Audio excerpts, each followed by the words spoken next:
En este jueves después de ceniza, la Iglesia nos invita a reflexionar en el texto de Lucas 9, 22 al 25. Les leo el texto.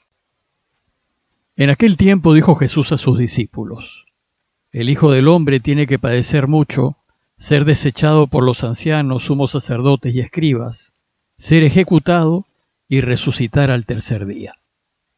Y dirigiéndose a todos dijo: El que quiera seguirme, que se niegue a sí mismo, cargue con su cruz cada día y se venga conmigo. Pues el que quiera salvar su vida la perderá, pero el que pierda su vida por mi causa la salvará. Pues ¿de qué le sirve a uno ganar el mundo entero si se pierde o se perjudica a sí mismo? Ayer iniciamos el tiempo de Cuaresma con la celebración del miércoles de ceniza. Se le llama miércoles de ceniza porque en ese día, dentro del rito de la misa, a los fieles se le impone ceniza en la cabeza o en la frente. Esta ceniza se fabrica quemando los ramos del Domingo de Ramos del año anterior.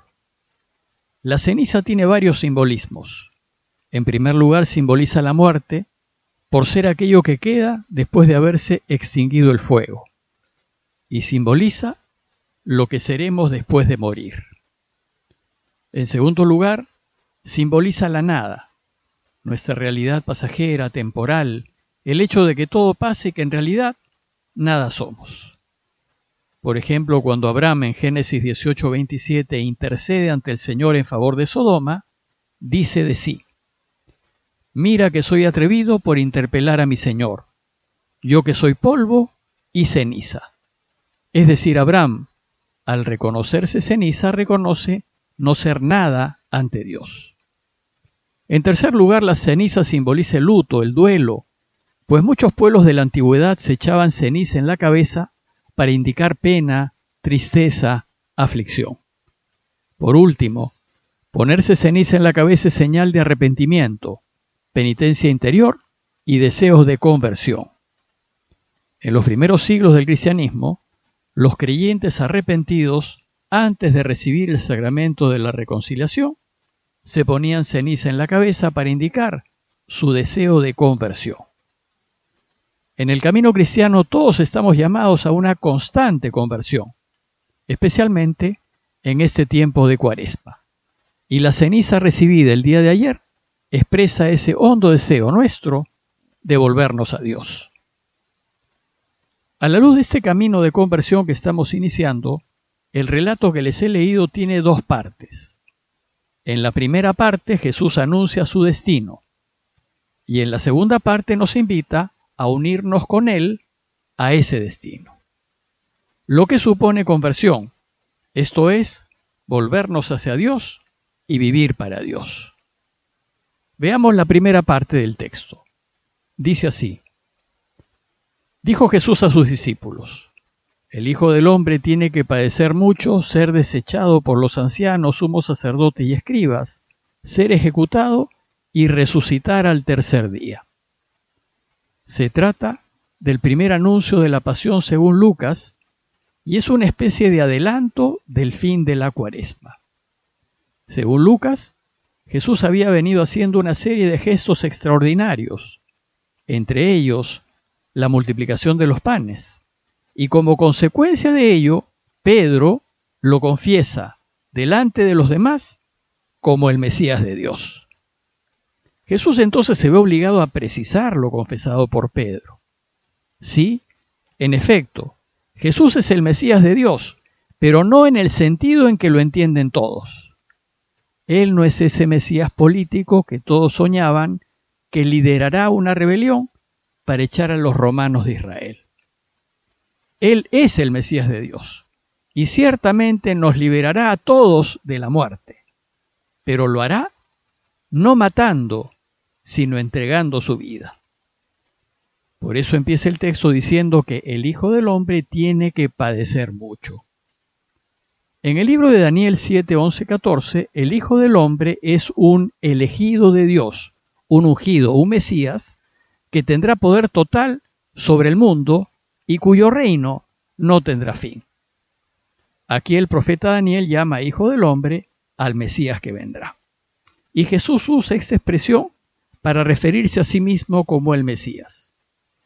Pero al decir que tiene que padecer mucho, Jesús también se relaciona a sí mismo con el siervo sufriente del Señor que menciona el profeta Isaías. Jesús quiere que los suyos sepan que Él es un Mesías siervo y que será, como dice Isaías 52:13 al 53:12, despreciable y deshecho de hombres, varón de dolores y sabedor de dolencias. Y eran nuestras dolencias las que Él llevaba y nuestros dolores los que Él soportaba. Herido por nuestras rebeldías, molido por nuestras culpas. Fue oprimido y Él se humilló y no abrió la boca. Como un cordero al degüello era llevado, y como oveja ante los que las trasquilan, está muda. Tras arresto y juicio, fue arrebatado, y se puso su sepultura entre los malvados, y con los ricos su tumba. Por más que no hizo atropello, ni hubo engaño en su boca. Bueno, pues Jesús desea que sus discípulos, que ya lo han reconocido el Mesías, se den cuenta que Él es un Mesías, pero al modo del siervo sufriente del Señor. Dicho esto, Jesús nos invita a seguirlo, y esta es la segunda parte del texto. Y advirtiéndonos primero que su camino es un camino difícil y que puede llevarnos a perderlo todo, hasta la vida, como le sucedió a Él, nos pregunta si queremos seguirlo. Dice el texto que dirigiéndose a todos, es decir, no solo a algunos, no solo a los religiosos o religiosas, sino a todos sus discípulos, a todos nosotros, a todos los que queremos caminar su camino. Y les dijo: el que quiera seguirme, que se niegue a sí mismo, que cargue con su cruz cada día y se venga conmigo. Bueno, pues esta invitación de Jesús tiene tres partes. Primero nos dice que si queremos seguirlo, tenemos que negarnos a nosotros mismos. Esto significa, por ejemplo, que si tengo que elegir entre mi comodidad y la verdad, tengo que renunciar a estar más cómodo, pero de ninguna manera ir contra la verdad, es decir, contra Dios. Y que si tengo que elegir entre mis bienes o mi buen nombre y la justicia, tengo que ser capaz de renunciar a mis bienes y a mi buen nombre, es decir, negarme a mí mismo, pero de ninguna manera ir en contra de lo que es justo y correcto. Y si tengo que elegir entre la vida de otras personas y mis gustos, quereres e intereses, tengo que estar dispuesto a renunciar a ellos, a negarme a mí mismo, pero de ninguna manera impedir la vida y una vida digna. Segundo, nos dice que si queremos seguirlo, tenemos que ser capaces de cargar su cruz. Se llama cruz a las consecuencias duras, difíciles y negativas que nos sobrevienen por ponernos del lado de Dios, del lado de lo verdadero, de lo justo, de lo bueno, del lado de la vida. Con frecuencia, por querer ser honestos, nos pueden quitar, difamar, excluir y hasta matar. Es decir, vamos a perder. Bueno, pues estas son las cruces que Jesús nos invita a cargar. Y nos invita a hacerlo todos los días.